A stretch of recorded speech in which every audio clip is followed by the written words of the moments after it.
بسم اللہ الرحمن الرحیم نحمده ونصلی علی رسول الکریم اما بعد فاعوذ باللہ من الشیطان الرجیم بسم اللہ الرحمن الرحیم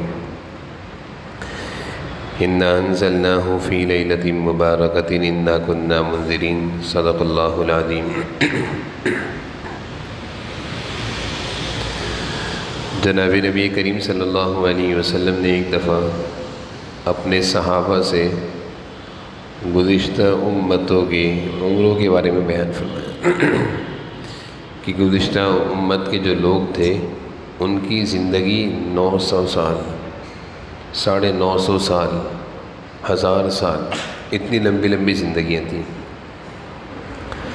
تو صحابہ نے عرض کیا کہ اللہ کے رسول، ان کی زندگیاں لمبی تھیں تو ان کی عبادت بھی بہت زیادہ ہو گئی، تو وہ تو بڑے اونچے درجات کے پائیں گے، ہم تو پیچھے رہ جائیں گے۔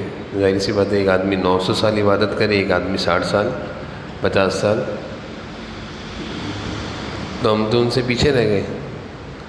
تو صحابہ کے اندر یہ جستجو تھی۔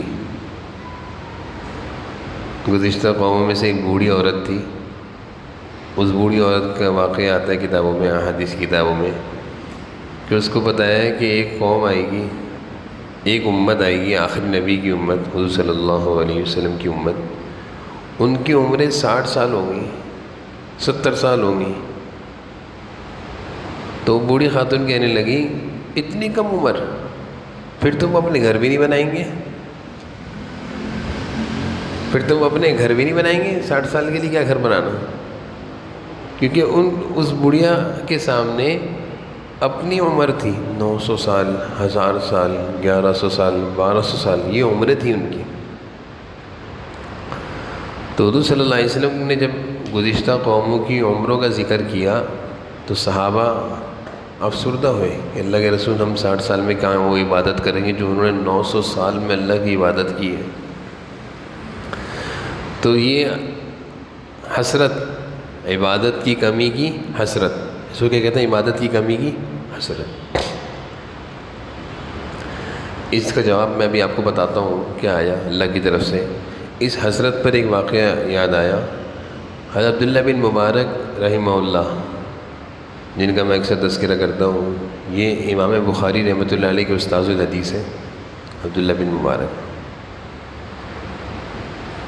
دن بھر حدیث کا درس دیا کرتے تھے، اور رات کو اپنے گھر کی چھت پر آ کر تہجد میں سیدھے کھڑے ہوتے تھے، جیسے لکڑی زمین میں گاڑ دی جائے، حرکت نہیں کرتے تھے، پوری رات اللہ کے سامنے کھڑے رہتے تھے، ایسی عبادت۔ ابھی میں ایک کتاب میں پڑھ رہا تھا کہ شب قدر میں کیا کریں، کیسے عبادت کریں۔ میں لمبا بیان نہیں کروں گا، کام میں لگانا ہے بھی۔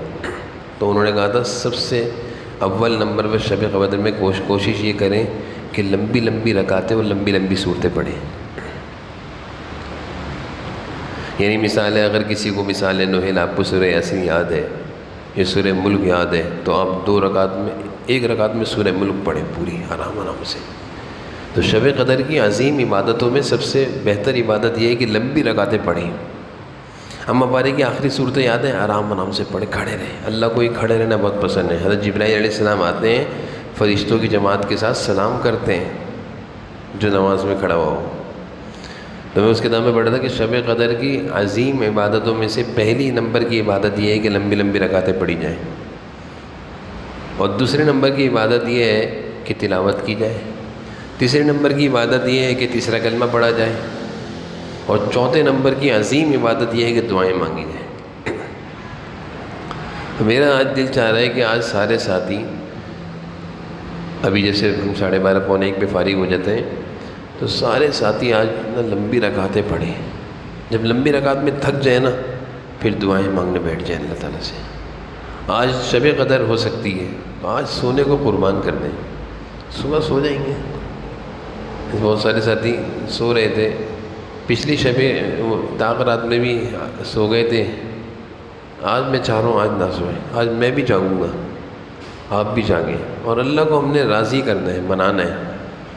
تو عبداللہ بن مبارک کی عبادت دیکھیں، اتنے بڑے محدث امام بخاری رحمہ اللہ کے استاذ، دن بھر حدیث پڑھا رہے ہیں، رات کو کیا کر رہے ہیں؟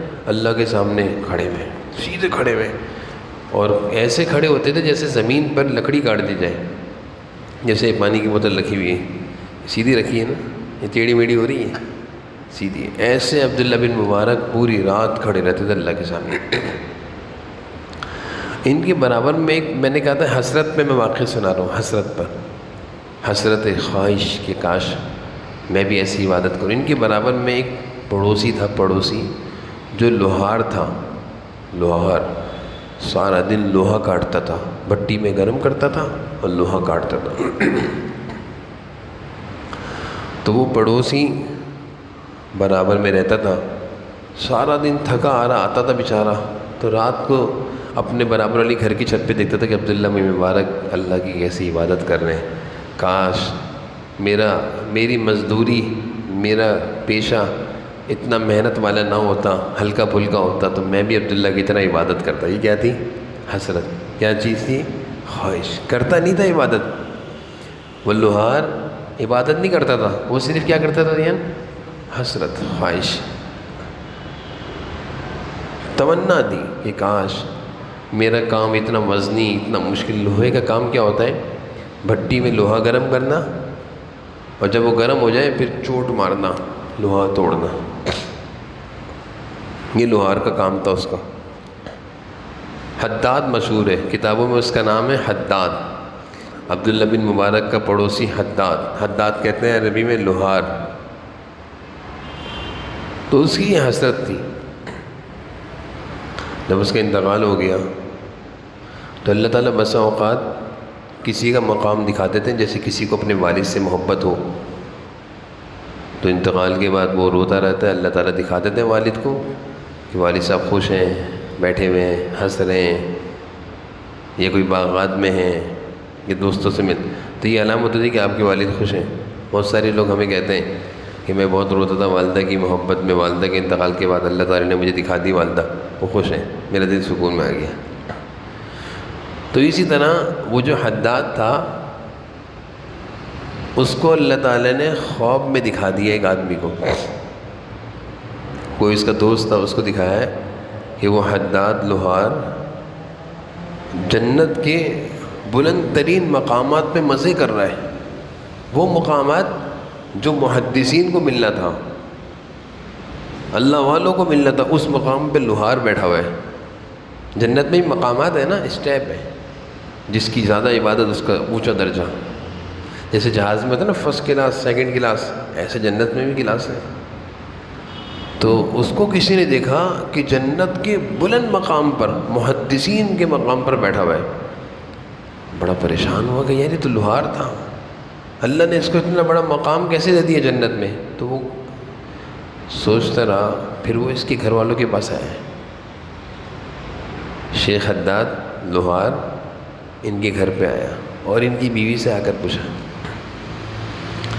کہ بھائی میں نے تمہارے شوہر کو خواب میں دیکھا ہے، بہت اونچا مقام دیکھا ہے، اس کا کون سا ایسا عمل تھا؟ وہ تو لوہار تھا، اور لوہار تو ہمارے معاشرے میں ہلکا پھلکا آدمی سمجھ جاتا ہے، تو اس کا کون سا ایسا عمل تھا جس پر اللہ نے اس کو اتنا بڑا مقام دے دیا؟ تو اس کی بیوی کہنے لگی ایسے تو نمازی تھا، نماز پڑھتا تھا، قرآن پڑھتا تھا، ایسے میں نے اس کو خاص عمل نہیں دیکھا۔ اس نے کہا سوچو تمہیں شاید کوئی عمل یاد آ جائے۔ تو اس کی بیوی نے بہت سوچنے کے بعد کہا کہ ہاں، اس کی 2 خوبیاں مجھے یاد آ گئیں، 2 خوبیاں اس کے اندر تھیں۔ کیا خوبی تھی؟ کہنے لگی اس کی بیوی کہ وہ 2 خوبیاں ایسی تھیں کہ مجھے امید ہے کہ اللہ تعالیٰ نے انہی 2 خوبیوں پر اس کو یہ مقام دیا ہوگا۔ کیا بتاؤ؟ کہہ رہی پہلی خوبی یہ تھی اس کی کہ دن بھر کا تھکا ہارا آتا تھا، اور رات کو عبداللہ بن مبارک کو عبادت کرتا ہوا دیکھتا تھا تو حسرت کرتا تھا کہ کاش میرا کام ہلکا پھلکا ہوتا، مصروفیت کم ہوتی، میں بھی عبداللہ بن مبارک کی طرح عبادت کرتا، لیکن کرتا نہیں تھا، تمنا کرتا تھا۔ تو مجھے لگتا ہے اللہ تعالیٰ نے اس تمنا پر اس کو کیا مقام دے دیا؟ دیکھا آپ نے، صرف کیا تھی؟ حسرت، صرف کیا تھی؟ تمنا، صرف حسرت اور تمنا پر اللہ نے اس کو وہ مقام دے دیا۔ ایک خوبی، دوسری خوبی کیا تھی؟ اس کی بیوی نے کہا دوسری خوبی یہ تھی اس کے اندر کہ لوہار تھا، لوہا گرم کر کے کاٹا کرتا تھا، تو لوہا جب گرم کرتا ہے تو گرم ہونے کی فوری بعد چوٹ مارنی ہوتی ہے تاکہ گرم لوہے پہ جلدی کٹ جاتا ہے، ٹھنڈا ہو جائے پھر نہیں کٹتا۔ تو کہا کہ بسا اوقات بھٹی میں بہت دیر تک یہ لوہا گرم کرتے تھے، اور لوہا جب بالکل گرم ہو جاتا تو چوٹ مارنے کے لیے ہتھوڑا اٹھاتے تھے، ایسے اس کو چوٹ مارے۔ تو جیسے یوں ہتھوڑا اٹھایا مارنے کے لیے تو اذان کی آواز آ گئی، اللہ اکبر اللہ اکبر، ہتھوڑے کو پیچھے گرا دیا، آگے نہیں لاتے تھے، ہتھوڑے کو پیچھے چھوڑ دیا کہ اب اللہ کا حکم مسجد جانا ہے، اب میں ایک چوٹ بھی نہیں ماروں گا، اب میں نماز کے لیے جاؤں گا۔ یعنی لوہا گرم ہے، ایک چوٹ مارنے میں کتنا ٹائم لگ رہا ہے، اور لوہا ٹھنڈا ہو جائے گا پھر گرم کرنا پڑے گا، لیکن اس شیخ حداد لوہار نے اللہ کے حکم کی اس کے دل میں اتنی عظمت تھی کہ ایک چوٹ بھی نہیں مار رہا، یہاں تک لاتا تھا، یوں کرنا تھا صرف، لیکن مؤذن کی آواز آئی اللہ اکبر، چھوڑ دیا، تھوڑا پیچھے چھوڑ دیا کہ نہیں اب میرے لیے جائز نہیں ہے کہ میں اب اپنا کام چلاؤں، پیشہ کروں، کاروبار چلاؤں، اب اللہ کا حکم یہ ہے کہ مسجد آ جاؤ۔ ان دو خوبیاں، یہ دو خوبیاں ان کی بیوی نے بتائی، تو جو ان کا دوست تھا جس نے خواب دیکھا تھا اس نے کہا مجھے امید ہے اللہ تعالیٰ نے ان دو خوبیوں کی بنیاد پر اس لوہار کو، شیخ حداد کو عبداللہ بن مبارک کے ساتھ کر دیا۔ عبداللہ بن مبارک کا جو مقام تھا جنت میں، اللہ تعالیٰ نے وہی مقام کس کو دے دیا؟ لوہار کو۔ تو کس بنیاد پر دیا؟ حسرت، اچھا بننے کی حسرت۔ جیسے ہمارے اندر حسرت ہوتی ہے نا، شوق، ہم کسی کو دیکھتے ہیں یار بڑی اچھی گاڑی میں جا رہا ہے، بڑی اچھی بنگلہ ہے، بڑی اچھی نوکری ہے، میں بھی ایسا بنوں گا، ہوتا ہے نا ایسا، ہم لوگ حسرت کرتے ہیں۔ اسی طرح دین کے بارے میں بھی حسرت کرنی چاہیے، نیکیوں کے بارے میں بھی ایسی نیکی کروں گا، میں بھی ایسی عبادت کروں گا، میں بھی ایسے بنوں گا، میں بھی ایسے ایک اچھا انسان بنوں گا۔ تو میں یہ سنا رہا تھا کہ حضور صلی اللہ علیہ وسلم کے صحابہ نے یہ بات سن کر کہ پچھلی امت کی عمریں 900 سال، 1000 سال، تو تمنا کری کہ اللہ کے رسول انہوں نے 900 سال اللہ کی عبادت کر کے بہت زیادہ نیکیاں کر لیں، ہم 60 اور 70 سال میں کہاں اتنی عبادت کریں گے اور کہاں اتنی بڑی جنت بنائیں گے اپنی۔ یہ حسرت اللہ کو اتنی پسند آئی، اللہ تعالیٰ نے اس کے جواب میں کیا اتاری؟ سورہ قدر اور شب قدر اتار دی۔ اللہ تعالیٰ نے صحابہ کی اس خواہش اور تمنا کے جواب میں کیا اتار دی؟ سورہ قدر اور شب قدر، کہ اے میرے محمد صلی اللہ علیہ وسلم کے صحابہ اور امت کے لوگوں، انہوں نے 900 سال میں جو عبادت کمائی دی، تم ایک رات میں وہ عبادت کما لو گے۔ لیلۃ القدر خیر من الف شہر، یہ شب قدر جو آج چل رہی ہے، ہو سکتا ہے آج ہی ہو، اس ایک رات کی اگر شب قدر کسی کو نصیب ہو گئی تو 1000 مہینوں سے زیادہ بہتر ہے۔ 1000 مہینے کتنے سال ہوئے؟ 83 سال۔ کتنے ہو گئے؟ 83 سال، 83 ایئرس، کم و بیش۔ اللہ فرمانا ہے اس سے زیادہ عبادت دوں گا میں۔ اگر کسی کو زندگی میں 10 رمضان کی 10 شب قدر مل گئی، کتنی عبادت ہو گئی؟ 1000 سال ہو گئے، 800 سال ہو گئے۔ اللہ تعالیٰ صرف ایک رات میں ہمیں، ایک رات میں اتنی بڑی عبادت دے رہے ہیں۔ یہ حضرت اللہ تعالیٰ کا حضور صلی اللہ علیہ وسلم کی امت پر ایک انعام ہے۔ اب حضور صلی اللہ علیہ وسلم شب قدر کی تلاش میں پہلے عشرے میں اعتکاف کیا، معلوم چلا پہلے عشرے میں شب قدر نہیں ہے۔ آپ نے شب قدر کی تلاش میں دوسرے عشرے میں اعتکاف کیا، معلوم چلا دوسرے عشرے میں شب قدر نہیں ہے۔ آپ نے شب قدر کی تلاش، میں بتانا چاہ رہا ہوں کہ یہ جو رات ہے نا جس کو ہم معمولی سمجھ رہے ہیں، اس کی تلاش میں آپ صلی اللہ علیہ وسلم اعتکاف کرتے تھے، اور اسی کے لیے اعتکاف کرتے تھے کہ اعتکاف کی برکت سے شب قدر مل جائے گی۔ اس لیے لکھا ہے کہ کوئی بھی شب قدر سے محروم ہو سکتا ہے، لیکن معتکف محروم نہیں ہو سکتی، مسجد میں ہے وہ کچھ نہ کچھ تو عبادت کرے گا نا۔ آپ لوگ ماشاءاللہ اگر سوتے بھی ہیں تو ہم آپ کو 2:30 بجے اٹھا دیتے ہیں، وہ 2:30 بجے اٹھ کے چلو بھائی قرآن پڑھو، تلاوت کرو، نماز کرو، تو آپ کا کچھ نہ کچھ حصہ رات کا عبادت میں گزرتا ہے۔ آپ کا کچھ نہ کچھ حصہ رات کا عبادت میں گزرتا ہے، تو تھوڑی بھی عبادت مل گئی تو شب قدر مل گئی، شب قدر مل گئی۔ تو حضور صلی اللہ علیہ وسلم نے شب قدر کو پانے کے لیے پہلے عشرے کا اعتکاف کیا، معلوم چلا پہلے عشرے میں نہیں ہے۔ یہ احادیث کی روشنی میں باتیں بتا رہا ہوں تاکہ آپ کو یاد رہے کہ شب قدر ہے کیا۔ پھر دوسرے عشرے کا اعتکاف کیا، پھر معلوم چلا اس میں بھی نہیں ہے، پھر تیسرے عشرے کا اعتکاف کیا، پھر معلوم چلا کہ ہاں اس میں ہے۔ پھر آپ صلی اللہ علیہ وسلم نے ہر سال کا اعتکاف کیا، آخری عشرے کا، ہر سال کا اعتکاف۔ اور میں نے اتوار کے بیان میں یہ بات کہی تھی کہ یہ اعتکاف کی سنت، یہ چھوٹی سنت نہیں سمجھیے گا اس کو۔ اگر یہ کوئی معمولی سنت ہوتی تو حضور صلی اللہ علیہ وسلم ہر سال اعتکاف کرتے، ایک سال تو چھوڑتے، ایک سال کا ناغہ بھی نہیں ہے۔ ایک دفعہ ایسا ہوا کہ آپ صلی اللہ علیہ وسلم نے ایک سال اعتکاف نہیں کیا کسی مصروفیت کی وجہ سے، تو اگلے سال 20 دن کا اعتکاف کیا، پچھلے 10 دن پچھلے سال کے اور 10 دن اس سال۔ اس سنت کو ہم معمولی سمجھتے ہیں۔ میں نے اتوار کے بیان میں بھی عرض کیا تھا کہ بھائی ہر گھر کا ایک فرد اعتکاف میں لازم بیٹھے تاکہ یہ سنت ادا ہو، اور عورتیں بھی کریں۔ آپ صلی اللہ علیہ وسلم کو شب قدر کا جب معلوم چلا کہ آخری عشرے میں ہے، تو ایک حدیث میں یہ واقعہ آتا ہے کہ آپ صلی اللہ علیہ وسلم کو بتا دیا گیا کہ یہ شب قدر کون سی رات میں ہے، یہ بھی بتا دیا، آخری عشرے کا بھی بتا دیا اور یہ بھی بتا دیا کہ کون سی رات میں، اور دن متعین کر دیا کہ 27ویں کو ہے، مثال 25ویں کو ہے، 23ویں کو ہے۔ حضور صلی اللہ علیہ وسلم کو جب یہ بات بتائی تو حدیث کا مضمون ہے کہ آپ اپنے حجرے مبارک سے بڑی خوشی خوشی باہر تشریف لائے کہ میں اپنی امت کو شب قدر کا بتاتا ہوں کون سی رات میں ہے، تاکہ میری امت پریشان ہے کہ 21ویں کو ہے، 23ویں کو ہے، 25ویں کو ہے، 27 کو ہے، 29 کو ہے، کون سی رات میں ہے۔ تو حضور صلی اللہ علیہ وسلم جب اپنی امت کو بتانے کے لیے باہر تشریف لائے تو آپ نے دیکھا کہ 2 لوگ ہیں آپس میں لڑ رہے ہیں، کوئی 2 آدمی ہیں وہ لڑ رہے ہیں۔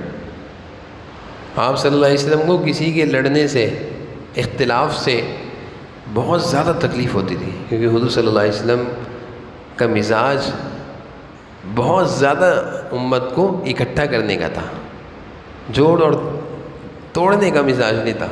آپ صلی اللہ علیہ وسلم فرماتے ہیں بھائی لڑو مت، ایک ہو کر رہو۔ جیسے میں نے ابھی درس میں آپ کو بتایا تھا، کون سی آیت ہے وہ ریان جس میں صحابہ کی شان بیان کریے، رحماء بینہم، کہ صحابہ آپس میں ایک تھے، نرم دل تھے۔ تو حضور صلی اللہ علیہ وسلم نے جب دیکھا 2 آدمی لڑ رہے ہیں تو آپ کی طبیعت پر اتنا اثر ہوا کہ وہ جو اللہ تعالیٰ نے آپ کو شب قدر کا بتایا تھا نا کہ اس رات میں، وہ چیز آپ کی یاد سے نکل گئی وہ چیز۔ پھر آپ نے فرمایا کہ میں تو شب قدر کا بتانے آیا تھا لیکن وہ چیز تو نکل گئی ہے، اب شب قدر تم تلاش کرو طاق راتوں میں، 21، 23، 25۔ اگر یہ لڑائی نہ ہو رہی ہوتی تو میں تمہیں شب قدر کی تاریخ بھی بتا دیتا کہ اس رات میں ہوتی ہے، اسی رات میں شب قدر کی عبادت کر لو۔ لیکن اس جھگڑے کا، اس ناچاقی کا، اس اختلاف کا میری طبیعت پر اتنا اثر ہوا کہ وہ شب قدر کی تعیین میرے ذہن سے نکل گئی۔ اب میں تمہیں کہتا ہوں کہ اب تلاش کرو، 21 میں بھی ہو سکتی ہے، 23 میں بھی ہو سکتی ہے نا، تلاش کرنا مشکل ہو گیا نا۔ پہلے تعیین پتہ چل رہی تھی کنفرم کہ بھئی اس تاریخ کو ہے، لیکن آپ صلی اللہ علیہ وسلم کو ناچاقی اور اختلاف کا کرتا ہوا، لڑتا ہوا دیکھ کر اتنا طبیعت پر اثر ہوا کہ آپ اس کو آپ کے ذہن سے نکل گئی وہ۔ تو یہ شب قدر کی عبادت کے بارے میں نے کچھ بتایا کہ یہ رات کتنی اہم ہے۔ پھر علماء اس طرف گئے ہیں کہ یہ رات، زیادہ علماء کی رائے یہ ہے کہ 27 کو ہوتی ہے، لیکن جو احادیث کی روشنی سے معلوم چلتا ہے شب قدر 21 کو بھی ہو سکتی ہے، 23 کو بھی ہو سکتی ہے، 25 کو بھی ہو سکتی ہے، 27 کو بھی ہو سکتی ہے، 29 کو بھی ہو سکتی ہے۔ تو ایک تو یہ چیز ہم نے کرنی ہے بھائی، دیکھو کہ آج کی رات بھی ہو سکتا ہے شب قدر، تو عبادت کر لیں گے تو عبادت کے ذریعے سے شب قدر مل جائے گی۔ تو ایک تو یہ کہ ابھی ہم سارے ساتھی، جیسے بیان دعا کے اختتام پر سارے ساتھیوں نے اہتمام کے ساتھ اس رات کی عبادت کو پانے کی کوشش کرنی ہے، اور اللہ تعالیٰ سے یہ دعا کرنی ہے آج کی رات سارے ساتھی دعا کریں کہ اللہ میں آپ کے گھر آ گیا ہوں، آپ کا دوست بننے آیا ہوں۔ کیا دعا کرنی ہے؟ اللہ تعالیٰ میں آپ کے گھر آ گیا ہوں، آپ سے دوستی لگانے آیا ہوں۔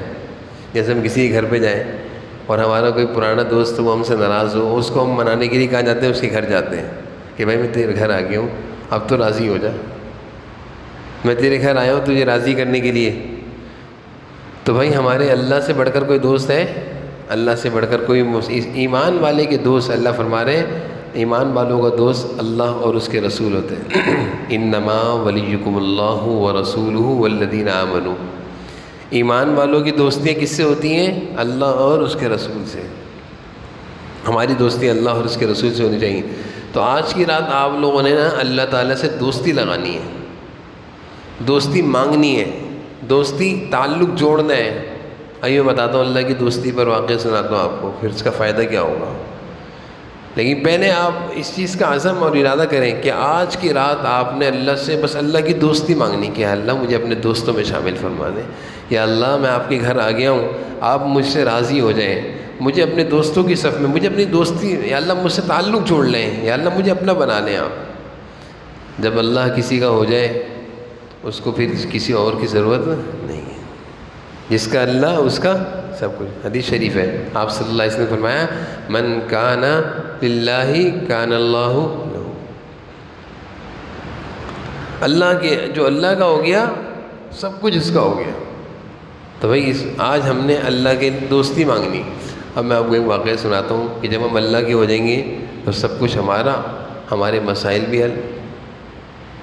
ایک بوڑھیاں تھیں، کتابوں میں واقعہ لکھا ہے، ایک بوڑھی خاتون تھیں، ان کی ایک جھوپڑی تھی، ان کی ایک جھوپڑی تھی، اور وہ جو جھوپڑی تھی اس کے قریب میں بادشاہ کا محل تھا، بادشاہ کے محل کے قریب اس بوڑھی خاتون کی جھوپڑی تھی۔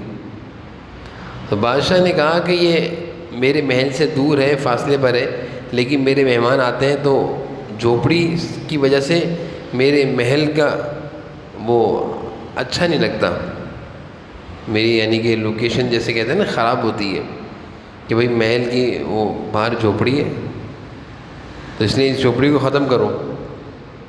تو بادشاہ کے کارندے آئے اس بوڑھی کے پاس، یہ اللہ والی عورت بوڑھی تھی، اور اس کو آ کر کہا کہ بادشاہ سلامت کا حکم ہے کہ ہمارا محل ہے، بادشاہ کا محل تخت و تاج ہے کچھ فاصلے پر، آپ کی جھوپڑی بادشاہ کے محل جاتے ہوئے راستے پہ آتی، جس سے بادشاہ کے محل کی بے عزتی ہوتی ہے، راستے میں جھوپڑیاں ہیں۔ جن لوگوں کے دماغ پر بادشاہت اور غرور تکبر سوار ہو وہ تو غریبوں کی جھوپڑیاں ان کو کچھ بھی نہیں دکھتی، ختم کر دو سب کو۔ وہ سمجھتے ہیں زندہ رہنے کا حق صرف ہمیں، ظالم لوگ یہ سمجھتے ہیں۔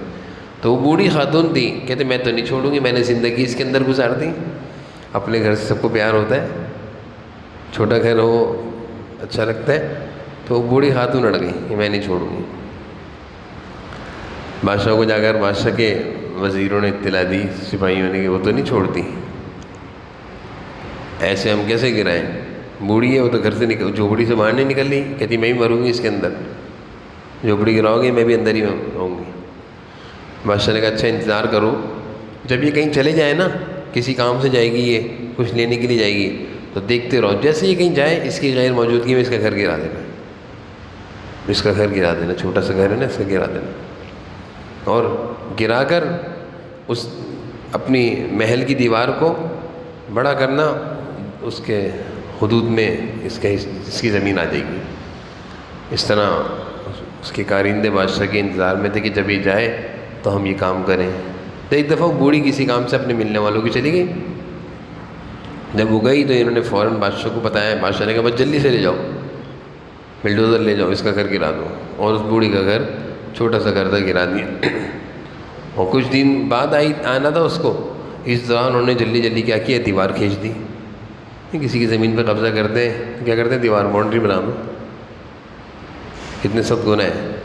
حدیث شریف میں آتا ہے کہ اگر کسی نے ایک بالش بھی کسی کی زمین پر ناجائز قبضہ کیا ہوگا نا، ایک بالش کتنی سی ہے، کل قیامت کے دن جہنم کی 700 زمینیں ان کا ہار بنا کر اس کے گلے میں ڈالا جائے گا۔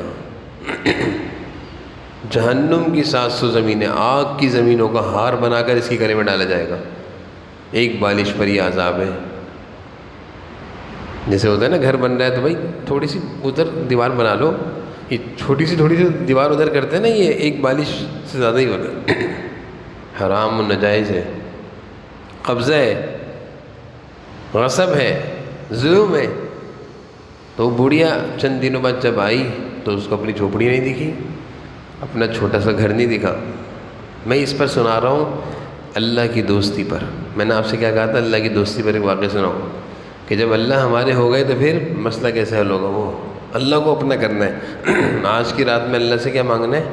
اب اللہ کی دوستی مانگنی ہے. آج کی رات خصوصیت کے ساتھ اللہ کی دوستی مانگنی ہے. تو اب جب یہ بوڑھی خاتون آئیں تو دیکھا انہوں نے میرا گھر نہیں ہے. تلاش کرتی رہی، بیچاری بوڑھی تھی. اب اس کو اپنا گھر نہ دکھا تو اس نے آس پاس کے لوگوں سے پوچھا کہ بھئی میرا یہاں پہ گھر تھا، وہ کہاں ہے؟ تو لوگوں نے بتایا کہ تمہارا گھر تو گیا، بادشاہ نے اپنی دیوار باؤنڈری بنا کر اس کو اپنے حصے میں کر لیا، گھر گرا دیا. اب یہ بوڑھی خاتون نا رونے لگی.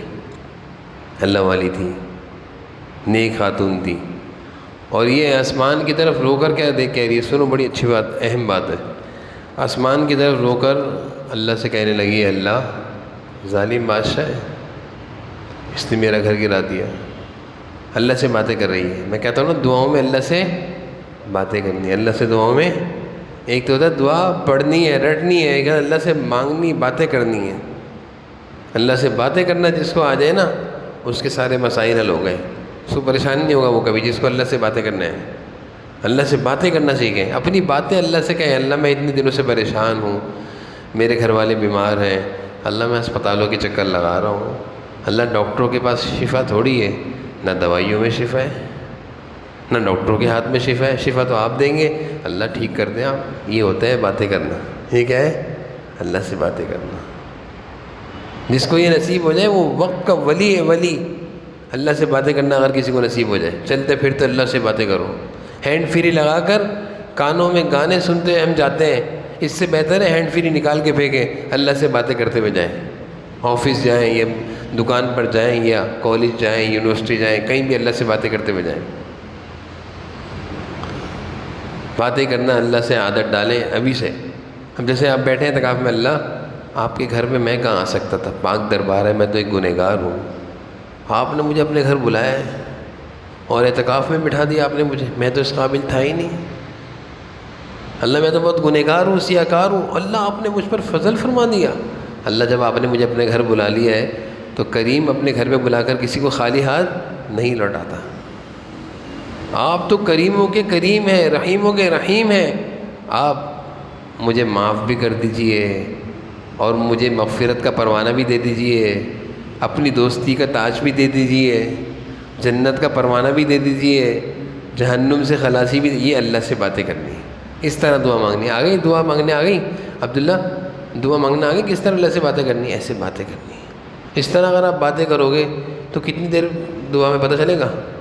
پوری رات گزر جائے گی، نویل پتہ نہیں چلے گا. حضرت فاطمہ رضی اللہ عنہا پوری رات اللہ کی عبادت کرتے کرتے دعا کرنے بیٹھ گئی، اللہ سے باتیں کر رہی ہیں. باتیں کرتے کرتے پوری رات اذان ہو گیا، اللہ اکبر اللہ اکبر. حضرت فاطمہ کہہ رہی ہیں اللہ تعالیٰ سے، اللہ اتنی چھوٹی رات ہے ابھی تو باتیں شروع کری. اللہ اتنی چھوٹی رات ہے ابھی تو میں نے آپ سے باتیں شروع کری تھی، اذان ہو گئی، رات ختم ہو گئی، تہجد گئی. یعنی جب کسی کو اللہ سے باتیں کرنے کا مزہ لگ جائے تو اتنی بڑی رات میں اس کو کتنی سی لگتی ہے؟ چھوٹی سی. مزہ آ رہا ہے باتیں کرنے میں. حضرت موسیٰ علیہ السلام سے اللہ نے کہا، اے موسیٰ تمہارے ہاتھ میں کیا ہے؟ تو جواب یہ تھا، ہی عصا، لاٹھی ہے.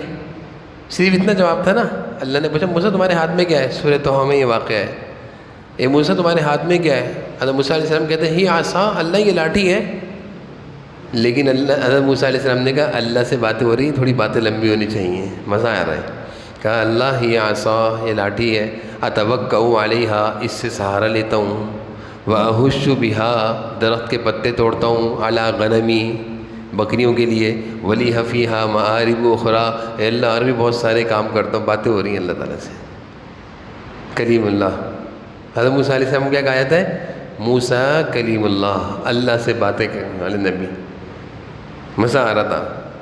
تو حضرت فاطمہ رضی اللہ عنہ اللہ سے کہہ رہی اللہ اتنی سی رات ابھی تو باتیں شروع کری تھی، آپ نے راتیں ختم کر دی۔ یہ ہوتا ہے کسی کو نصیب ہو جائے اللہ سے باتیں کرنا، پھر اس کو رات چھوٹی دکھتی، میں صحیح بتا رہا ہوں۔ آپ اس طریقے سے آج رات میرے کہنے پر دعائیں مانگیں، انشاءاللہ آپ 2 بجے دعائیں شروع کریں گے، 4 بجے آپ کو اٹھانا پڑے گا، چلو بھائی سحری کر لو، آپ کی دعائیں ختم نہیں ہوں گی۔ اور جس کو اللہ سے مانگنا آ گیا، باتیں کرنا آ گئی، وہ سارے مسائل یوں حل کرائے گا اللہ سے کہ اللہ اتنے دنوں سے گھوم رہا ہوں، نوکری نہیں لگ رہی۔ اب لوگ آ کر ہم سے کہتے ہیں نوکری نہیں لگ رہی، کوئی تعویذ دے دے۔ میں نے کہا بھائی دعا کرو اللہ سے، دعا کرنے کی عادت نہیں ہوتی، دعا کی نہیں جاتی۔ اللہ سے مانگنے کی عادت نہیں ہوتی نا، اس لیے کی نہیں جاتی۔ مانگنے کی عادت ہوتی، مانگنا آتا، تو وہ بوڑھی عورت اللہ کی نیک بندی تھی جس کا بادشاہ نے گھر گرا دیا تھا، تو وہ اللہ سے کہنے لگی اے اللہ اس ظالم نے میرا گھر گرا دیا، کافی دنوں سے میرے گھر گرانے کی کوشش میں تھا، آج میں یہاں سے چلی گئی تو اس نے یہ کر دیا۔ اس نے کہا اے اللہ میں تیری ایک بندی ہوں، میرا چھوٹا سا گھر تھا، میں یہاں سے چلی گئی تھی، میں یہاں نہیں تھی، اس نے یہ کارروائی کر دی، اللہ تو یہی تھا۔ الفاظ سنیں اس کے، یہ کتاب میں واقع لکھا ہے، اور پتہ کس نے لکھا ہے؟ معنی میں آپ نے نام سنا ہوگا، پیر ذوالفقار نقشبندی صاحب، نام سنا ہے؟ اتنے بڑے اللہ والے نے یہ واقعہ لکھا اپنی کتاب میں، ان کی کتاب میں میں نے واقعہ پڑھا ہے۔ حضرت پیر ذوالفقار نقشبندی صاحب دامت برکاتہ بہت بڑے اللہ والے ہیں، انہوں نے یہ واقعہ لکھا ہے۔ تو وہ بوڑھی کہنے لگی اے اللہ میں تو یہاں نہیں تھی، میں کسی کام سے گئی، اس نے یہ کارروائی کر دی، تو ادھر ہی تھا، جو اللہ کا اللہ اس کا۔ حضرت نے لکھا ہے کتاب میں کہ تھوڑی دیر بھی نہیں لگی تھی، اس بادشاہ کے محل کی چھت دھڑم کر کے گری، دھماکہ ہو گیا۔ وہ چھت کسی نے گرائی نہیں، وہ چھت اس بوڑھی کی اتنے سے جملے سے اللہ کا عرش ہل گیا کہ ہاں تو نہیں تھی، میں تھا، ابھی اس کو بتاتا ہوں اس ظالم کو۔ اور ظالم بچتا نہیں ہے دنیا میں، ظالم کتنے مضبوط قلعے بنا لے، وہ قلعے اس پر گر جائیں گے، کتنی مضبوط چھتیں بنا لے، وہ چھتیں اس پر گریں گی۔ اللہ کو ظالم بالکل پسند نہیں ہے۔ دوست حضرت نے لکھا ہوا ہے کہ اس بوڑھی کے اتنے سے جملے سے وجہ اس کی یہ تھی کہ یہ اللہ والی تھی، کہ اللہ میں اپنے گھر میں نہیں تھی، تو میرے گھر میں تھا، میری تو تیرے سے دوستی ہے، اس نے میرے جھوپڑی کیسی گرائی؟ تھوڑی دیر میں اس کا محل ختم ہو گیا۔ یہ ہوتا ہے، میں جو آپ سے کہہ رہا ہوں نا کہ بھائی آج کی رات اللہ سے دوستی کر لو، دوستی کر لو۔ اعتکاف میں ہر معتکف مجھے اعتکاف کے آخری دن یہ بول کر جائے کہ میں اللہ سے دوستی لگا کر جا رہا ہوں، اللہ نے دوستی لگا لی مجھ سے۔ دوستی لگانی ہے، اور میں آپ کو بتاؤں اللہ کی دوستی کا آپ کو پتہ بھی چل جائے گا کہ اللہ مجھ سے راضی ہے، آپ کا دل میں مزہ آئے گا۔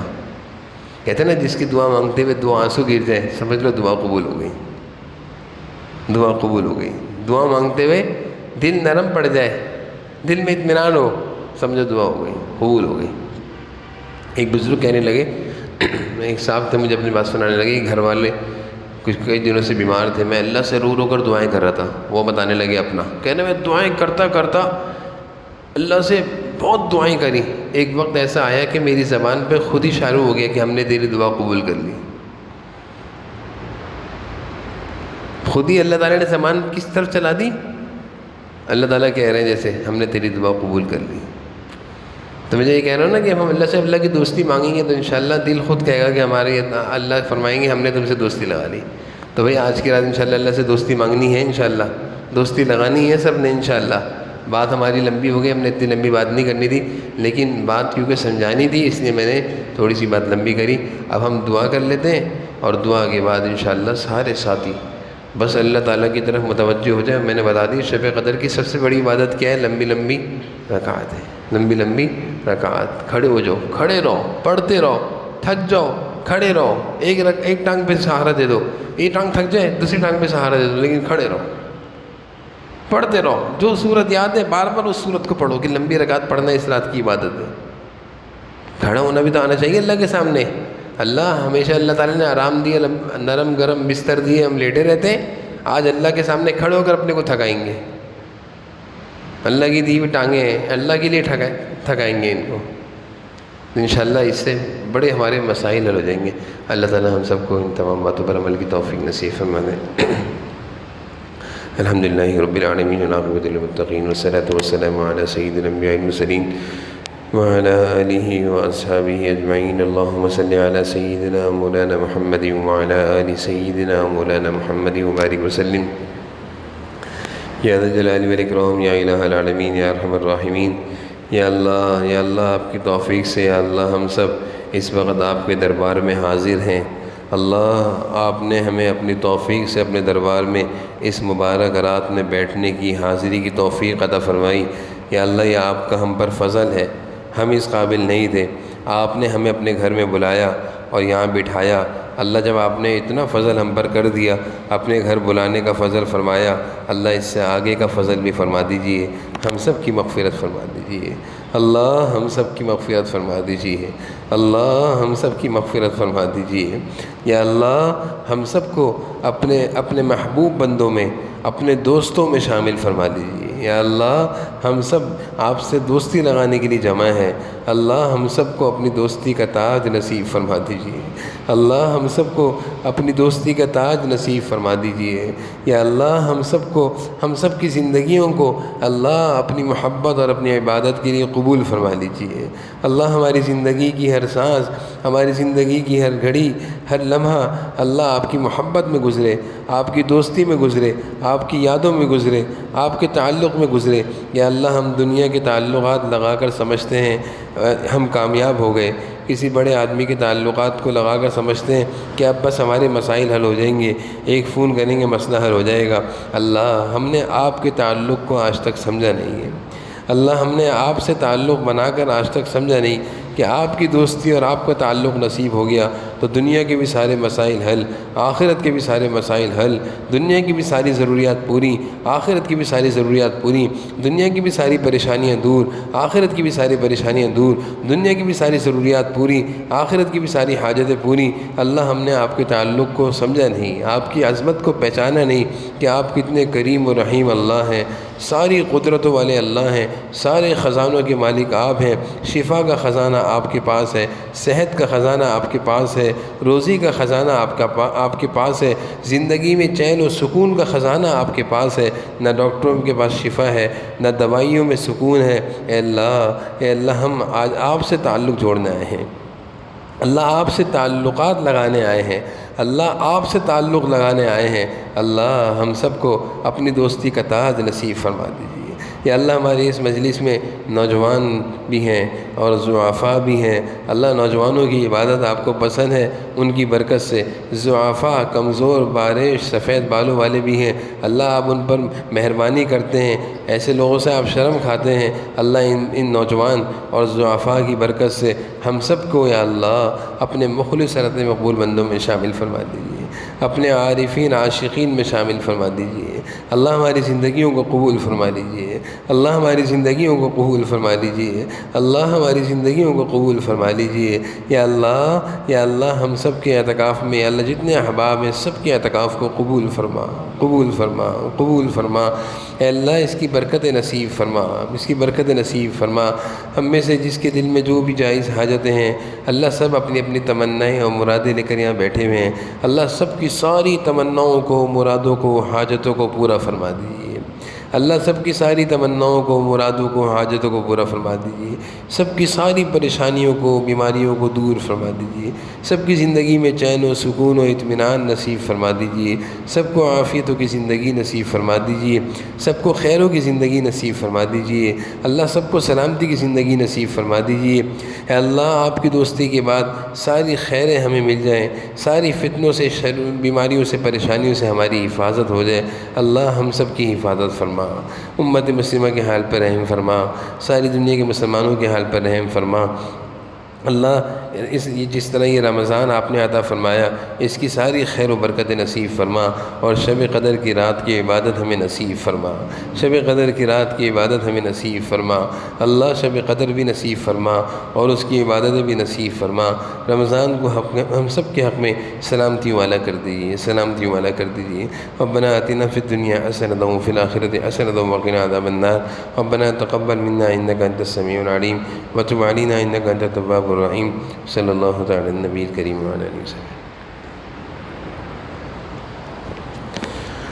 اب انفرادی اعمال میں لگ جائیں، جیسے بتایا ہے بیان میں، ویسے ہی انفرادی اعمال میں لگ جائیں۔